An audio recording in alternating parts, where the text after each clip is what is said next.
नमस्कार दोस्तों, श्री गुरुवे नमः। आज से हम सत्संग की नई श्रृंखला प्रारंभ करने जा रहे हैं। अभी तक जो हम सत्संग करते थे वो सनातनी वस्त्र होते थे, उसमें करते थे। फिर गुरु महाराज का सूक्ष्म रूप में आदेश हुआ कि जिस रूप में हम जीवन यापन कर रहे हैं, जिस रूप में हम दैनिक जीवन व्यतीत करते हैं, उसी रूप में हम सत्संग करें। और सत्संग में ये ना हो कि जब हम सत्संग कर रहे हैं तब एक संत रूप लिया, एक सनातनी रूप रखा, धोती कुर्ता पहना, वस्त्र पहने और उसके बाद हमने सत्संग किया। रूप से केवल बाह्य लोगों को पहचान होती है। संसार को पहचान कराने के लिए अलग अलग हम कपड़े पहनते हैं, वस्त्र पहनते हैं। जैसे मेडिकल कॉलेज में गए तो एप्रिन पहनेंगे, हॉस्पिटल में डॉक्टर है तो एप्रिन पहनेगा, नर्स का अलग होगा, सिपाही की वर्दी अलग होती है। ऐसी साधु संतों ने अपनी पहचान के लिए अलग कपड़े पहने। लेकिन फिर पूरा जीवन वैसा ही होना चाहिए, त्याग में होना चाहिए। तो हमारा रियल में भी जीवन दो तरह से चल रहा था। एक जिसमें हम अपना जीवन की दिनचर्या करते हैं, जॉब करते हैं, घर गृहस्थी का पालन करते हैं।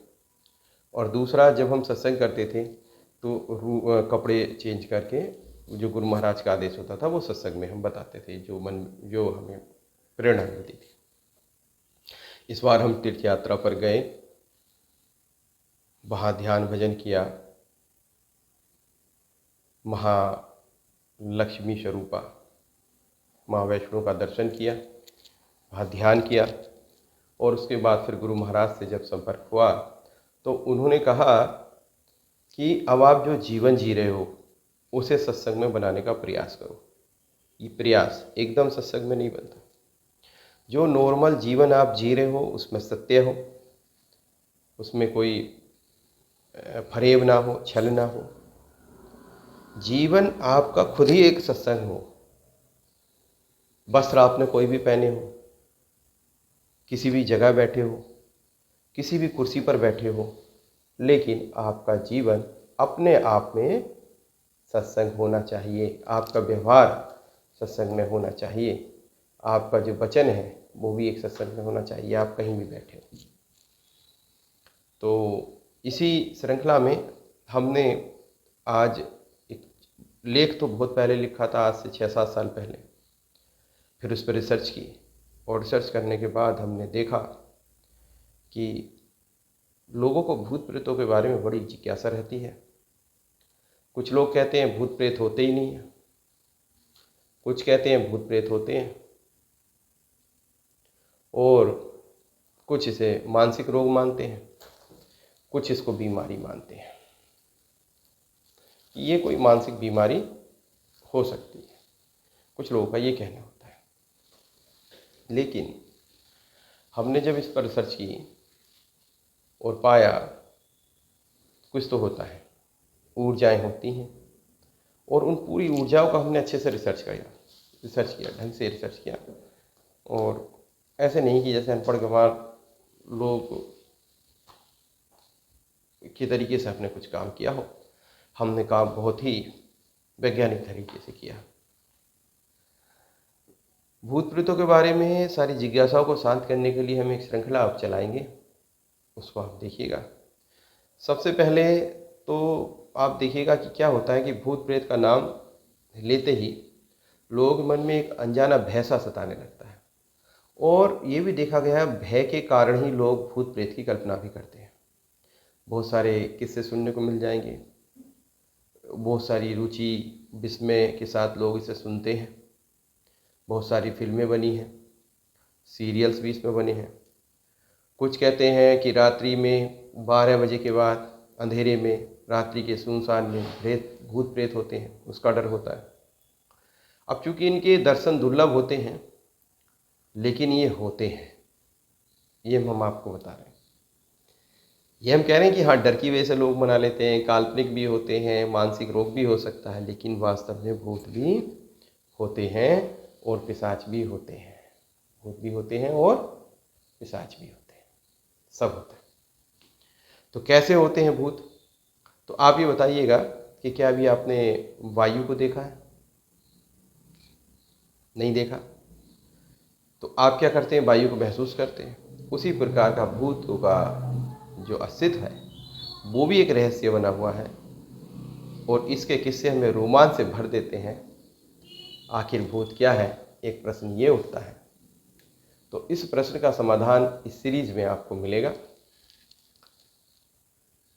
परंपरागत तौर पे तो यही माना जाता है कि जो मनुष्य मृत हो गए हैं, उन जिनकी किसी दुर्घटना में मृत्यु हुई है, हिंसा में मृत्यु हुई है, या आत्महत्या हुई है, या ऐसी मृत्यु हुई है जो कि उनको ईश्वर के द्वारा प्रदत्त इस पृथ्वी लोक पर, इस मृत्यु लोक पर जो समय था, वो समय उनको पूरा करना चाहिए था, और वो समय पूरा नहीं कर पाए, और किसी कारण से उन्हें शरीर छोड़ना पड़ गया।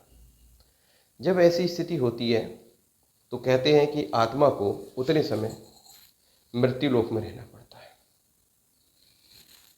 जैसे कि मैं हूँ, मेरा शरीर 100 वर्ष के लिए मुझे दिया ईश्वर ने, और मैं उस शरीर की देखभाल ना कर पाया, या आकस्मिक ऐसा मेरा कोई कर्म आ गया, या किसी और व्यक्ति विशेष का ऐसा कर्म आ गया जिसकी वजह से, जिसके कारण मुझे ये शरीर त्यागना पड़ गया।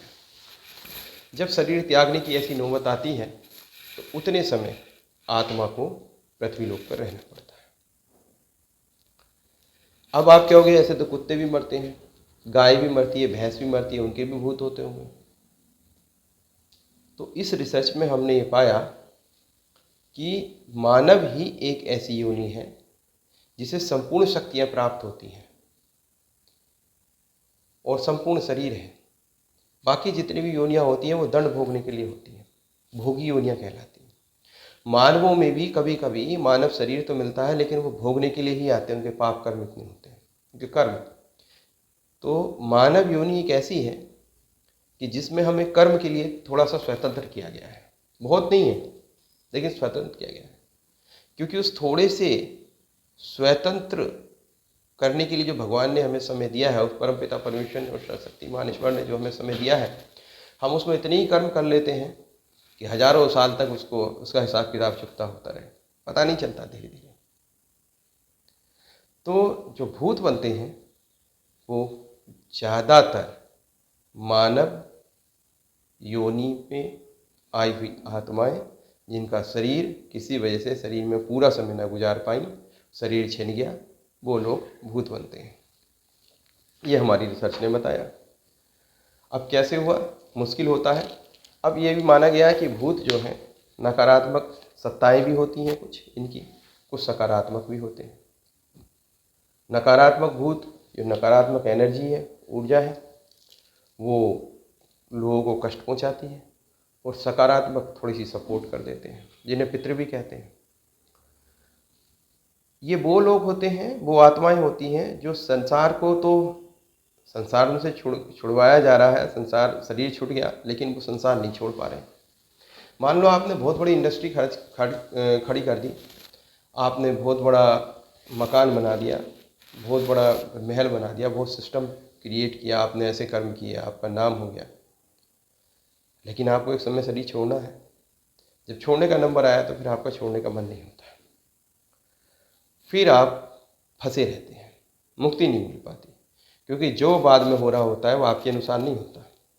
अभी तो आप गद्दी पे हैं, बादशाह हैं, थोड़े समय बाद आपका शरीर छोड़ा जाएगा, छिनवा लिया जाएगा, आपको छोड़ना पड़ेगा। तब आप सूक्ष्म रूप में सब कुछ देख रहे होंगे, महसूस कर रहे होंगे, लेकिन सामने वाले आपको ना तो महसूस कर रहे होंगे, ना सुन रहे होंगे, और जब आप जो चाहते हैं वैसा नहीं हो रहा होगा तो आप बहुत तड़पेंगे, बहुत परेशान होंगे। यही, इसको ही कहते हैं फंसे रहना, भवसागर में फंसे रहना। तो इन कुछ कारणों से ये बेचैन और चंचल आत्माएं होती हैं, अप्रत्याशित मौत के कारण अतृप्त होती हैं। तो कई बार छाया के रूप में, कई बार कुछ फीलिंग्स के रूप में, कुछ अनुभव के रूप में, और कभी कभी ये किसी कल्पना जो आपकी होती है उसके रूप में भी, क्योंकि वो तो ऊर्जा है, परभाषी होती है, ऐसी मौजूदगी इनकी दिखाई दी गई है। अलग अलग की धारणाएं हैं। विज्ञान मानता है कि E बराबर mc², यानी कि ऊर्जा को न तो पैदा किया जा सकता है, न नष्ट किया जा सकता है, तो केवल एक रूप से दूसरे रूप में परिवर्तित होती है। जब तक हम जीवित होते हैं हमारे शरीर में ऊर्जा विभिन्न रूपों में रहती है। हमारे विचार, भावनाएं, संवेदनाएं, यहाँ तक कि हमारी आत्मा भी एक ऊर्जा है। तो ऊर्जा को तो आप देख नहीं सकते ना, तो वैसे ही भूत होते हैं। ऊर्जा एक बहुत सूक्ष्म तत्व है, जिसे आप एनर्जी कहते हैं। इसे महसूस किया जा सकता है, देखा नहीं जा सकता। शरीर जब परमपिता परमेश्वर जो सुप्रीम एनर्जी है, द सुप्रीम ऊर्जा है, उनकी आज्ञा से ही जब हमें शरीर मिलता है तो हम उसके माध्यम से अपनी अभिव्यक्ति प्रकट कर पाते हैं। और जब हमारे पास शरीर नहीं होता तो इस भौतिक जगत में हमारी कोई अभिव्यक्ति प्रकट नहीं हो सकती। इस तरह ऊर्जा के प्रति जंतु ज़्यादा संवेदनशील होते हैं। इस बात के कई बार प्रमाण मिले हैं कि पशु किसी खास कमरे में जाना पसंद नहीं करते, अनदेखी चीज से डरकर भागते हैं और हवा में एकटक निहारते हैं। कभी कभी आपने देखा होगा कि कहीं कुछ नहीं है लेकिन बिल्ली रो रही है, डर रही है, घबरा रही है। वहाँ पे कीड़े मकोड़ों में हलचल बहुत तेज हो गई है। वहाँ कुत्ता अजीब सी, जो आपका डोगी, अजीब सी प्रक्रिया कर रहा है, एकटक देख रहा है, रो रहा है, या फिर बहुत बेचैन है। तो ये उस ऊर्जा को महसूस कर लेते हैं।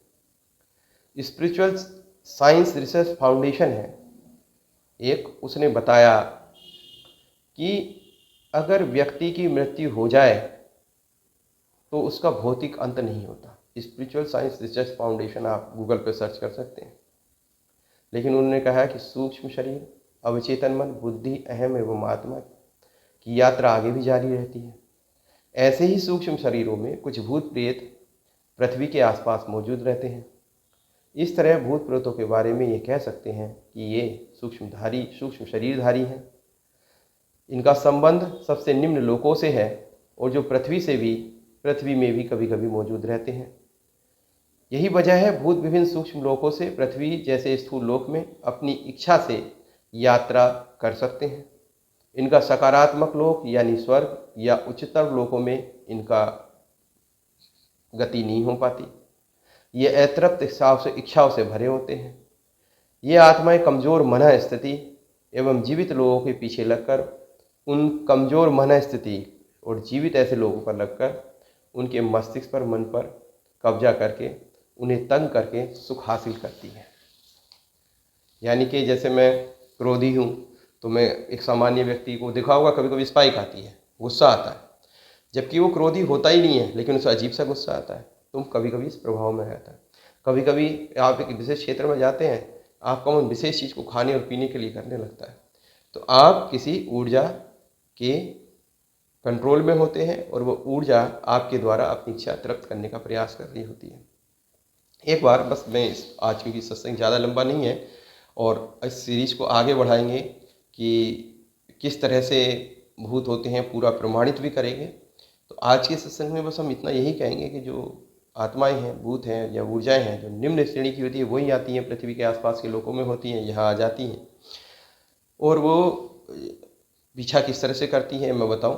एक बार मन स्थिति हर समय मजबूत नहीं होती, किसी की भी, साधक की भी नहीं होती। तो एक बार हमारा स्थिति मन स्थिति रही हो गई, अचानक एक विशेष चीज़ खाने का मन करने लगा।